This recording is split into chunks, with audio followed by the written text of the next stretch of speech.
मेरे प्रिय बच्चे, कुछ घटनाओं का समय निश्चित होता है, लेकिन मनुष्य अपने आवेग में आकर इतना आवेश हो जाता है कि वह सही समय का इंतजार नहीं करता और अपने लिए ही मार्ग में गड्ढे खोद लेता है, जबकि वह सही तात्पर्य के साथ चल सकता है, लेकिन वह इतना व्याकुल हो जाता है सारी चीज़ों को जल्द प्राप्त करने के लिए, वह स्वयं ही परेशान हो जाता है।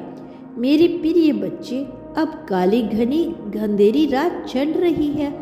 अब तो सब कुछ तुम्हारे लिए ही होने वाला है और यह समय पूर्ण रूप से तुम्हारा है। वास्तव में एक युग का प्रारंभ हो रहा है जो तुम्हारे लिए कार्य करने को विवश होगा। उसे तुमने स्वयं ही आकर्षित किया है और जब तक तुमने इसे आकर्षित कर ही लिया है तो इससे बचने की तुम्हें आवश्यकता नहीं है, बल्कि इसमें पूरी तरह से समाहित होकर इसे स्वीकार कर लेने की आवश्यकता है। फिर तुम पाओगे कि समस्त ब्रह्मांड तुम्हारे पक्ष में कार्य कर रहा है।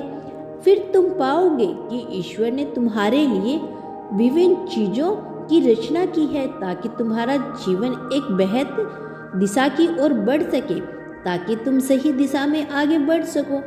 और अब तुम जब बधाइयों को प्राप्त करने वाले हो तो तुम इस खुशी को महसूस कर सको। इसीलिए तुम्हारी वजह से बहुत कुछ घटित होने वाला है। एक नई योजना का निर्माण हो रहा है जिसका समस्त ब्रह्मांड साक्षी बनने वाला है। लेकिन सबसे खुशी की बात यह है कि तुम्हारे लिए होगी, क्योंकि तुम उपहार के रूप में बहुत ही बड़ा आशीर्वाद प्राप्त करने वाली हो। मेरे प्रिय बच्चे, समय आ गया है तुम्हारे बधाइयों को प्राप्त करने का, क्योंकि अब ब्रह्मांड से उत्पन्न होने वाली प्रसन्नता की तरंगे तुम्हारे घर की ओर निकल चुकी है, जो बहुत ही जल्द तुम्हारे दरवाजे पर दस्तक देने वाली है। इसीलिए अब तुम्हें अपने घर से नकारात्मकता से भरी हुई सभी प्रकार की चीज़ों को बाहर निकालना, फेंकना होगा। मैं तुम्हें इसका तरीका भी बताऊंगी मेरे प्रिय बच्चे, लेकिन इससे पहले तुम्हें कुछ बातों को समझना बहुत आवश्यक है और इसी कारण से तुम्हारे लिए संदेश को पूर्णतः अंत तक सुनते रहना अत्यंत आवश्यक है। इसीलिए चाहे परिस्थिति कैसे भी हो, तुम किसी भी हालात में क्यों ना हो, तुम्हें इस संदेश को पूर्णतः अंत तक सुनते रहना है। मेरे प्रिय बच्चे, इसे बीच में अनदेखा करने की भूल नहीं करनी है। जो व्यक्ति हमेशा दुख का, पीड़ा की समस्या का रोना रोता रहता है, उस व्यक्ति के दरवाजे पर आया हुआ धन, सुख, सब कुछ वापस लौट जाता है। मेरी प्रिय, कल्पना करो यदि तुम किसी के घर पर कोई तोहफा लेकर खुशी खुशी उसके द्वार पर खड़े हो और वह बहुत ही उदासी और मासूम के साथ तुम्हारा स्वागत करे, तो तुम्हें कैसा प्रतीत करोगे? यदि तुम अपने जीवन में कुछ पाना चाहते हो तो तुम्हें उसी प्रकार की आवर्ती में आना होगा। दुख पाने वाला मनुष्य सदैव दुख की आवर्ती में रहता है। इसी तरह से खुशियों को आकर्षित करने वाला मनुष्य खुशियों की आवर्ती में आ ही जाता है। तुम जिस तरह की भावना का नियंत्रण विचार करते हो, उसी तरह की भावना से ग्रस्त हो जाते हो और इसी तरह की भावनाओं को आकर्षित करके उसे अपने जीवन का अभिन्न हिस्सा बना लेते हो। यदि तुम दुख को आकर्षित करते हो तो निश्चित तौर पर दुख ही तुम्हारे जीवन में आएगा। यदि तुम सदैव शिकायती, मासूम, उदासी, परेशानी की बात करते हो तो भला तुम खुशियों का इंतजार कैसे कर सकते हो?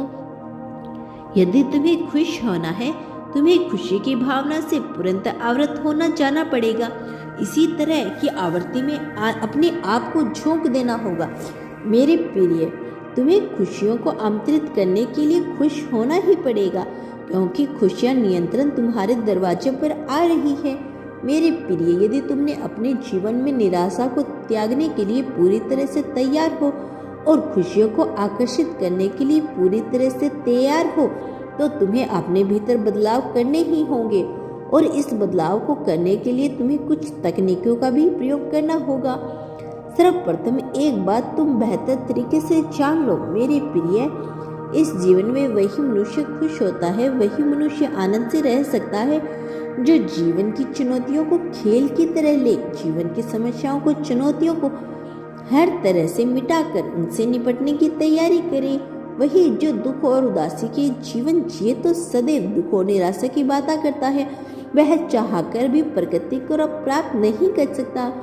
ऐसी उसकी नियति हो जाती है कि दुख सदैव उसके आसपास ही घिरा रहता है।